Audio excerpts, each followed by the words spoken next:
En el elegante comedor, a la cabeza de la gran mesa, el coronel Gregory cortaba el asado de carne en delgadas rodajas. Las niñas lo observaban con voraz atención, sentadas a ambos lados de la mesa. Al otro extremo de la mesa estaba sentada Samantha, vestida una vez más con su traje de seda rosa, tratando de aparentar que había estado en situaciones similares cientos de veces antes. En realidad, esta era la tercera noche que participaba en una cena familiar. Sus anteriores jefes preferían cenar solos antes que hacerlo con sus institutrices, y la mayoría nunca cenaba con sus hijos. De modo que, con la sorpresa de alguien que nunca antes había asistido a una comida familiar, ella observaba cada expresión, cada detalle, intentando entender cómo funcionaba aquella familia. Esa noche las niñas estaban hambrientas a causa de su aventura, y ella se sentía alegre y contenta. El olor de la comida hacía que también a ella se le hiciera la boca agua. Mientras el afilado cuchillo se introducía en la costra marrón de la carne, el coronel Gregory les comunicó: la señorita Prendergast me ha señalado que he estado olvidando mis obligaciones, de manera que he decidido dar una fiesta. Ninguna otra cosa podría haber distraído a las niñas de su comida, pero eso lo hizo. Cada una de ellas dirigió la mirada en su dirección con las hambrientas bocas abiertas. Y Samantha pensó: ahora entiendo por qué ha mandado comprar la tela para los vestidos de las niñas. Y luego lo miró a él y vio su mandíbula tan apretada que parecía amenazar hacerse añicos. Y se fijó en su figura, firme, musculosa, sin una pizca de grasa, rígida y con una elegancia militar. Y sus ojos fríos rodeados por oscuras ojeras. Ni por un momento creyó que estaba reaccionando a lo que ella le había sugerido. Entonces, ¿por qué pensaba dar una fiesta? Al darse cuenta de que ella lo miraba, él alzó una ceja parodiando un gesto de interrogación. Ella le contestó exactamente con el mismo gesto y no supo cuál de los dos iba a apartar antes la mirada, cuando de pronto todas las niñas se pusieron a hablar de golpe y a la vez, ¿cuándo, padre? ¿Ve cuántas horas? ¿Invitaremos a otros niños para jugar con ellos? Mitten, el mayordomo, dirigía a los criados mientras estos distribuían los cuencos de patatas con perejil, guisantes humeantes, verdes coles de Bruselas, sabroso pudín y doradas rebanadas de pan.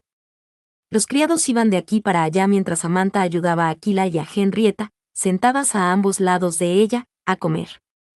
El coronel les contestó a esas preguntas de manera sucinta mientras pasaba la bandeja con la carne al mayordomo.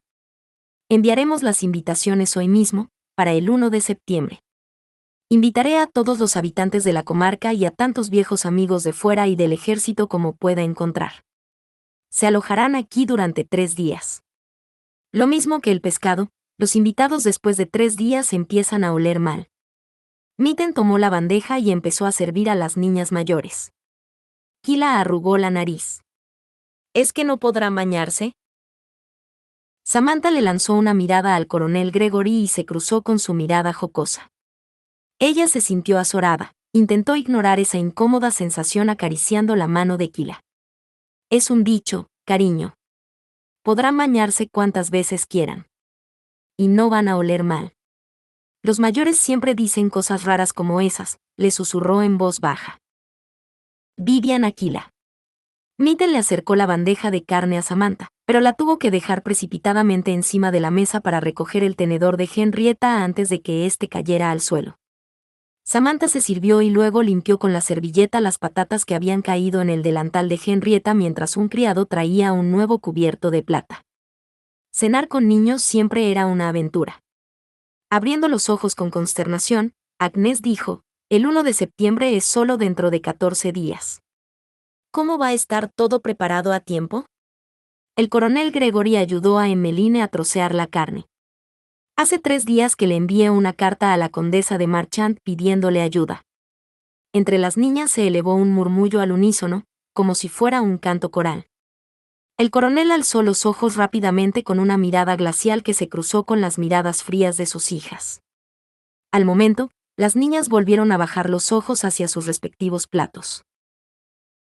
Despidió a los criados, esperó a que hubieran salido todos y a continuación, con voz entrecortada, dijo: La condesa de Marchant es una anfitriona muy bien cualificada y todos estaremos muy contentos de poder contar con su ayuda. Samantha no sabía qué estaba pasando, pero le pareció que debía decir algo para calmar los ánimos. Estoy segura de que es verdad. De la misma forma que estoy segura de que será de gran ayuda. Agnès se puso a parpadear como si la sola mención de aquella dama le diera ganas de llorar. Samantha se metió una cucharada de guisantes en la boca, los masticó y se los tragó. ¿Cuándo se espera que llegue su señoría?, preguntó Samantha. Con un poco de suerte, y en caso de que no tenga otras obligaciones, estará aquí dentro de una semana, dijo él. Henrietta dejó escapar un profundo suspiro como si no pudiera reprimir su incomodidad. Deja que te trocee la carne, dijo Samantha acercándose el plato de Henrietta. Oh. Mara se cubrió la boca con consternación. ¿Cómo vamos a poder tener los vestidos listos a tiempo para la fiesta? He contratado a varias costureras, dijo el coronel Gregory. Suspenderemos temporalmente las lecciones. Las niñas empezaron a lanzar vítores. Temporalmente, enfatizó él. Estaréis muy ocupadas preparándoos para vuestra actuación. ¿Actuar para quién?, preguntó Agnès sin molestarse en disimular su hostilidad. Para nosotros, para demostrarnos vuestras dotes, contestó el coronel Gregory mirándola con severidad. Eso es lo que tienen que hacer las jovencitas, añadió Samantha. Mara se quedó pálida. Pero, yo no sé hacer nada. Tú tienes una voz muy bonita, dijo el coronel Gregory. Puedes cantar. Pero no puedo cantar delante de gente, replicó Mara. Cantas tan bien como tu madre, contestó su padre. El color volvió al rostro de Mara con un rubor de alegría. Para sorpresa de Samantha, de vez en cuando el coronel Gregory era capaz de pronunciar la frase apropiada. ¿Tenía la señora Gregory una bonita voz? Muy bonita, contestó el coronel Gregory. Todas las niñas cantan muy bien, pero solo Mara tiene el timbre y el tono de su madre. Bueno, lo intentaré, tartamudeó Mara. Cantarás y lo harás de maravilla, le aseguró el coronel Gregory. Se lo dijo con un tono tan seguro que Mara asintió con la cabeza como si realmente estuviera convencida de ello. Bueno, ¿y qué pensáis hacer el resto de vosotras?, preguntó él. Agnès, ¿has estado practicando en el piano? Agnès retiró su silla de la mesa con tanta violencia que ésta se cayó hacia atrás. Luego echó a correr hacia su habitación anegada en lágrimas. Las demás niñas se miraban unas a otras tratando de entender qué le había pasado. Samantha empezó a ponerse de pie, pero el coronel Gregory dijo: siéntese, señorita Prendergast, y acabe su cena. Es usted la última persona que Agnès querrá ver ahora. Samantha se sentó de nuevo. Imaginó que tenía razón, pero a la vez odiaba dejar a una niña sola y sollozando. El ama de llaves le dará un vaso de leche caliente y un bocadillo, y la acostará, añadió el coronel echándose una pizca de salsa en la carne. Pero Agnès no se había comportado así antes, dijo Henrietta con labios temblorosos. No. Pero tampoco había tenido antes una institutriz como la señorita Prendergast, que le enseñara algunas lecciones muy necesarias. El coronel Gregory les lanzó una mirada a las niñas que les dio a entender que estaba perfectamente al corriente de sus travesuras. Vivian y Mara se sonrojaron. Emmeline y Kyla se hundieron en sus sillas. Desafiante hasta el final, Henrietta se cruzó de brazos. No os preocupéis.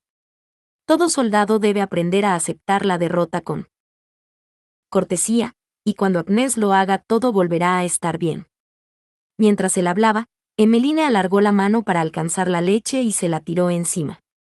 Él la ayudó a limpiarse y cuando todos estuvieron de nuevo sentados les anunció: dejemos ya los asuntos personales. Vosotras sabéis cuáles son las normas. Solemos aprovechar la hora de la cena para discutir asuntos que sean de la incumbencia de todos, y esta noche el tema es la vida salvaje en la comarca. Samantha se quedó con el tenedor en el aire, a medio camino entre su boca y su plato de patatas, y se quedó mirando severamente en dirección al coronel Gregory. ¿Acaso estaba intentando educarla a ella? Pero, papá, ese no es un tema que me interese a mí, replicó Vivian. Yo quiero saber algo más sobre la última moda en vestidos. Entonces tendrás que tener paciencia, porque todos los demás estamos muy interesados por la vida salvaje en nuestra comarca, dijo él. De un extremo al otro de la mesa todas las cabecitas se menearon. Negativamente. Quien no esté interesada en la vida salvaje en la comarca puede abandonar la mesa. Sus fríos ojos azules las miraron a todas de una forma glacial. Me ha parecido oír que el señor Cook ha hecho una tarta de fresas de postre. Ahora las cabecitas se movieron afirmativamente y durante el resto de la cena, incluso aunque Henrietta también derramó la leche y Emmeline tiró el pudding sobre la alfombra oriental, Samantha tuvo ocasión de aprender varias cosas acerca de los corzos, los tejones y las ardillas. No dijo que no le interesaba aquella conversación, aunque el tema solo llamó su atención cuando estuvieron hablando de criaturas que se la podrían comer. A ella también le gustaba la tarta de fresas. Cuando hubieron acabado la tarta, y las niñas se levantaron y ya se disponían a abandonar el comedor, el coronel Gregory las hizo despedirse de él y de Samantha. Con una reverencia. Cuando ya se hubieron marchado, él dijo: «Quédese, señorita Prendergast. Podríamos tomar una copa de Jerez, o de Oporto si usted lo prefiere, y de paso me cuenta qué es lo que ha sucedido realmente esta tarde». Aquello no era precisamente una invitación. Ella pensaba que acaso él no sabía cómo hacer una invitación.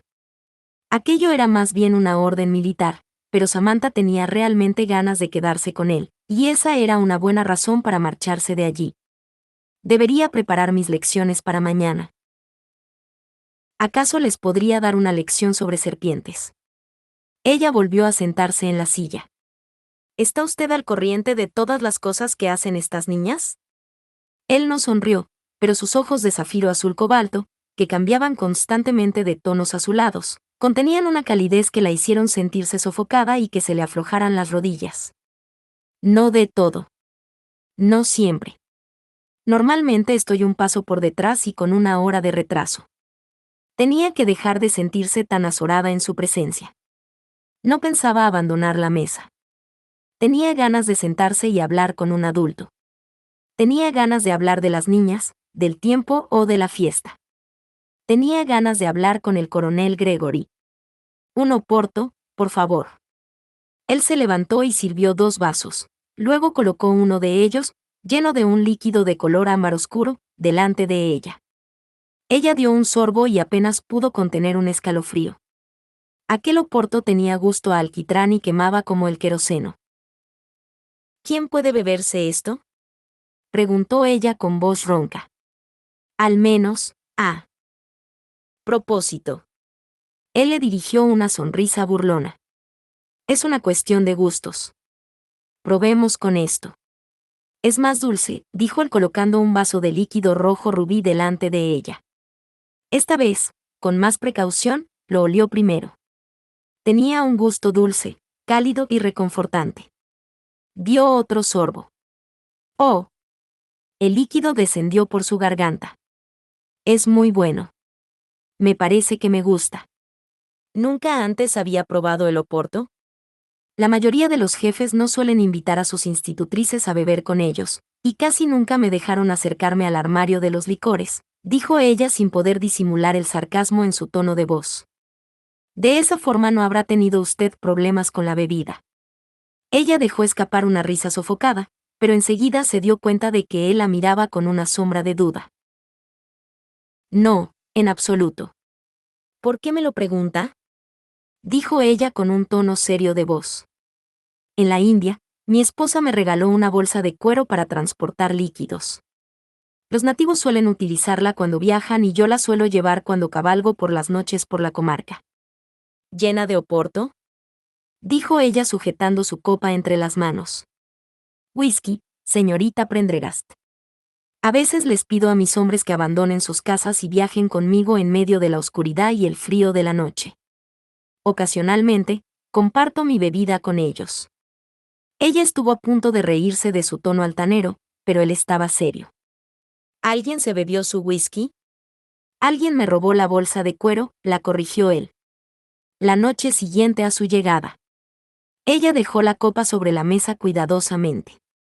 La habían acusado de robar muchas veces, pero no podía soportar la idea de que él pensara de ella que era una ladrona. Yo no bebo a escondidas. Ni tampoco robo. No, por supuesto que no, y cuenta usted con la confianza de Lady Backnow. Ella sabe, lo mismo que yo, que quien roba una vez es ladrón toda su vida. Los ojos de Samantha se llenaron de rabia. Rabia y miedo. ¿Sabía él algo acerca de su oculto pasado? ¿Era esa su manera sutil de ponerla a prueba? Pero no. No el coronel Gregory. No tenía ni un ápice de sutilidad en su carácter. Era un hombre que apestaba a rectitud. Entonces, ¿por qué le parecía tan atractivo? Siempre alardeé de ser una persona que puede leer el carácter de un hombre o de una mujer, dijo él. Y no me parece usted el tipo de persona que elegiría una forma tan fácil y sórdida de supervivencia. Eso es todo un cumplido, coronel. Ya había oído antes ese tipo de disparates, de boca de hombres que no habían pasado hambre en su vida, que no habían tenido ni un momento de necesidad, que nunca habían sido golpeados por la mala fortuna ni se habían enfrentado a un niño no deseado. Hasta el día de hoy había imaginado, esperado, que el coronel Gregory fuera un tipo de persona diferente, pero, bueno, ya Adorna la había puesto sobre aviso y, en realidad, ¿de qué otra forma podía ser? Era un terrateniente. Un hombre. Sabía que había esperado algo diferente de él solo porque era una persona que vivía en el campo. Solo porque tenía los ojos azules y el cabello del color de la medianoche. ¿Qué le sucede?, preguntó él. Aunque lo que sí se podía afirmar de él es que era astuto. Probablemente como resultado de haber comandado las tropas inglesas por las alejadas tierras del este. Posiblemente haya perdido usted su bolsa de piel. Suele ser lo normal en estos casos, dijo ella con un tono monótono de voz. Posiblemente tenga usted razón. Él acercó la silla al lado de la de ella y se sentó. Ese duro, decente y tradicional oficial del ejército sentado a un extremo de la mesa al lado de una de sus sirvientas. ¿Por qué? Ella echó su silla un poco para atrás. ¿Qué significaba ese gesto de familiaridad? Debía sentirse preocupada por su pasado o por su virtud. Él se la quedó mirando con demasiada buena cara para que ella se sintiera cómoda. Samantha no tenía ningunas ganas de que empezara a hacerle preguntas acerca de su pasado. No quería contestarle a unas preguntas que le iba a ser demasiado difícil responder. Se había sentenciado a sí misma a pasar un año en aquel lugar. Y tenía que cumplir su promesa. De modo que decidió preguntar ella. ¿Por qué ha dejado a las niñas sin castigo a pesar de sus travesuras como bañarse en el barro y poner serpientes en los cajones de mi escritorio? ¿Acaso debería vigilarlas mejor para poner fin a esas travesuras? Él las seguía observando con atención. Ella trató de mantenerle la mirada, pero no pudo. Su pasado, la desilusión que acababa de sufrir, y sobre todo la continua y desconcertante atracción que sentía, hicieron que bajara la mirada hacia la mesa, que luego la paseara por su hombro derecho y hacia los espejos con marcos dorados que decoraban el comedor, y que finalmente la acabara posando en su barbilla. Concentró ahí su mirada y vio cómo se movían sus labios cuando le contestó. Yo suelo estar fuera de casa y si la institutriz es capaz de manejar cualquier situación que se presente, no creo que le haga falta mi ayuda. Supongo que tiene usted razón. Ella se quedó mirando las manchas en el mármol blanco de la chimenea. ¿Quién es la condesa de Marchant? Teresa es una mujer maravillosa. Era amiga de mi esposa. Él dio vueltas a su copa entre las manos y sonrió mirando el fondo de la misma como si estuviera viendo allí los ojos de la condesa. Ha sido una gran ayuda para mí desde que regresé a Inglaterra. Ha estado insistiendo para que vuelva a codearme con la alta sociedad, de manera que sé que estará contenta de ayudarme a preparar esta fiesta. Oh. Samantha sintió un escalofrío y se acomodó en su silla. Había imaginado que existía algún motivo oculto para dar esa fiesta. Y él acababa de darle uno que ella podía entender perfectamente. Había decidido cortejar a Lady Marchant y pensaba hacerlo de la mejor manera que sabía, con el regalo de su casa como incentivo. Eso explicaba por qué estaban tristes las niñas. No iban a estar dispuestas a dar la bienvenida a nadie que pudiera ocupar el lugar de su madre. Y eso explicaba también por qué Samantha se sentía triste, pero ella no quiso pensar en eso. ¿Cenarán las niñas con usted cuando esté aquí la condesa? Tomando otro sorbo de oporto, saboreó el aromático licor. No durante la fiesta, pero si no, por supuesto. Él hizo lo posible para poner una expresión neutra. ¿Por qué no iban a cenar con nosotros? Porque derraman la leche, dijo ella no sabiendo cómo explicar algo que le parecía obvio. Por supuesto que derraman la leche. Mis hijas derraman la leche todo el tiempo. La casa está inundada de leche. Me sorprende que no vayamos a la deriva. Samantha gorjeó con una risa sorprendida. ¿Qué es por lo que la mayoría de las familias ricas no cenan con sus hijos? ¿Y por qué lo hago yo? Él colocó la mano abierta sobre la mesa y la acercó hacia ella. ¿Es esa su pregunta, señorita Prendergast? No le extrañaba que aquella noche en el camino hubiera conseguido sujetarla con tanta fuerza. Tenía la mano más masculina que ella hubiera tenido nunca el placer de observar, con largos dedos y una gruesa palma, y sus uñas estaban limpias y bien recortadas. El dorso de su mano era fuerte y ancho, de una blancura limpia salpicada de vello oscuro que le daba un aspecto de autoridad y poderío. Podía ver su fuerza en las venas y los tendones, y aquella visión hizo que sintiera una sensación de cosquilleo en lo más profundo de su abdomen. Sus mejillas se sonrojaron. Ella, que nunca antes se había sonrojado. ¿Qué significaba aquello? Una voz interior se burló de ella, tú sabes lo que significa. Pero ella desvió su atención de aquella voz. Venía de un lugar lejano, estaba entre extraños y en aquella mano masculina veía seguridad y fortaleza. Eso era todo. La mayoría de los ricos no permite que sus hijos aprendan modales con ellos. Yo soy un hombre ocupado. No puedo ver a mis hijas tanto como quisiera. Casi siempre que tengo la oportunidad me gusta cenar con ellas y no hay nadie mejor preparado para enseñarles que su padre. Excepcional, susurró ella. Él hacía lo que quería con su vida, de una manera que no lo hacía nadie más, y eso lo convertía en un hombre peligroso para ella, para quien la unión familiar era un faro que brillaba en la oscuridad como una quimera. Ella había pasado buena parte de su vida observando entre candilejas a familias como esta, reunidas alrededor de una mesa, comiendo y riendo juntos. Era un ambiente que ella había decidido que no le interesaba. La mayoría de las veces eso era lo que pensaba, pero siempre volvía a rondar por su mente el deseo de formar parte de una familia. ¿Cómo podía hacer aquel hombre que ella pasara de la desilusión a una reticente admiración en tan poco tiempo? Ha empezado usted a broncearse, señorita Prendergast. Él le rozó con los dedos la punta de la nariz, e incluso a quemarse por el sol. Ella aprovechó la oportunidad para levantarse de la mesa. Para alejarse de él. De sus preguntas y de aquella incómoda sensación de intimidad. Se puso de pie y se acercó a un espejo. Él tenía razón. Sus mejillas tenían algo más de color y su nariz un tono sonrosado. Lady Bucknell siempre me dice que no debo salir a la calle sin el gorro, pero hoy no pude resistir la tentación. Le queda muy bien el bronceado.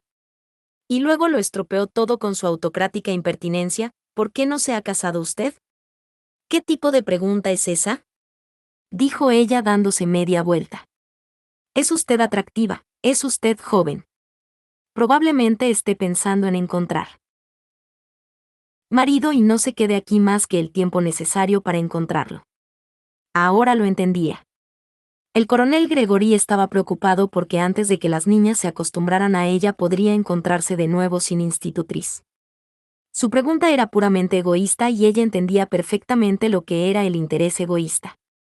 Le aseguro que si estuviera buscando marido hay en Londres montones de hombres, dijo ella volviendo a sentarse. No tengo ninguna intención de casarme. ¿Prefiere ocuparse de los hijos de los demás en lugar de tener una casa y un marido propios? Su tono dejaba ver claramente su incredulidad. ¿Cuánto le podía contar? Bastante. Pero de ninguna manera todo. No procedo de una familia acomodada. Tuve que estar manteniendo a mi padre en su vida de derroche desde que tenía 12 años. Ella volvió a tomar un trago de oporto, pero ahora el sabor no le pareció agradable. Conducirse en la vida por la influencia de un solo hombre aunque sea una Profunda influencia, no lo dudo, pero de uno solo, es algo irracional. Ella no sabía qué le podía contestar. ¿Acaso fuera la manera como ladeaba una ceja, como si estuviera insinuando que ella, una mujer, solo podía ser irracional? Puede que conforme se había hecho mayor se hubiera vuelto menos paciente con los hombres y su imperecedera superioridad. Cuando tenía 14 años, mi mejor amiga se enamoró perdidamente de un joven lord, y él se enamoró igualmente de ella. Pero cuando ella se quedó embarazada de él, aquel hombre y sus afectos desaparecieron y no lo volvió a ver jamás. Yo la ayudé a deshacerse de aquel niño y también a enterrarlo. Mientras se quedaba mirando al coronel, se preguntaba cómo había podido pensar que era un hombre atractivo. Dígame, coronel, ¿cuál es para una mujer la ventaja de casarse? Como el tonto pretencioso que era, él contestó, un buen hombre no se extravía, trata a los demás de manera honrada y mantiene a su mujer. Encuéntreme a un buen hombre y me casaré con él, dijo ella mostrándole su profunda desconfianza en los hombres, y en él, con una sonrisa claramente falsa. Quizá. El coronel Gregory no le devolvió la sonrisa, ni frunció el ceño por su franqueza, ni le dijo que ella era una mujer que debería ser guiada por él o por cualquier otra criatura masculina sin tener en cuenta lo lastimoso que fuera su cerebro. ¿Su padre ha muerto? Sí. Y eso era todo lo que podía decir al respecto. ¿Y su madre? También. Muchos años antes, una fría noche de invierno que ella no olvidaría jamás. Se habrían quedado los dos con la mirada fija el uno en el otro, sin pisar el suelo, para siempre, si el mayordomo no hubiera entrado con un sobresellado en una bandeja de plata y se hubiera acercado al coronel Gregory. Señor, acaba de llegar esto desde Londres. El coronel Gregory abrió el sobre, leyó el contenido de la carta y luego se levantó y le hizo una reverencia a Samantha. Tengo que salir. Por favor, dígales a las niñas que no podré estar de vuelta para darles las buenas noches. Lo haré. Dudó por un momento. ¿Se trata de bandidos? Mis asuntos, señorita Prendergast, no son de su incumbencia, contestó él con una mirada fría.